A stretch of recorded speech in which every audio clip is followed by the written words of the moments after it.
இன்னைக்கு அவர் கொடுத்த அந்த அறிக்கை என்பது விஷத்தை கேட்கிற மாதிரியே தான் இருக்கு. ஒரு நல்லுறவு தமிழ்நாட்டுல ஏற்படுத்தின எனக்கு முன்னாடி பேசின வாழ்த்து செய்தி அப்படின்னு குறிப்பிடுறாரு அதை.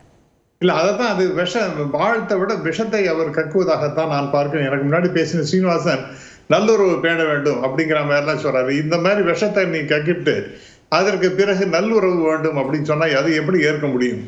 ஒண்ணு அவர் சொல்றாரு, ஃபாரின் டைரக்ட் இன்வெஸ்ட்மெண்ட்ஸ் எல்லாம் ரொம்ப குறைவாக தமிழ்நாட்டுக்கு வருகின்றது. இந்திய அளவிலேயே மிகப்பெரிய அளவிற்கு 60% மேல குறைஞ்சு போயிருக்கேன்.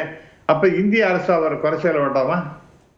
இரண்டாவதாக இந்த மாதிரி ஒரு ரிபப்ளிக் டே அதுக்காக ஒரு அறிக்கை கொடுக்குறான்னு சொன்னா ஜனாதிபதி இது மாதிரி ஏதாவது பண்ண முடியுமா?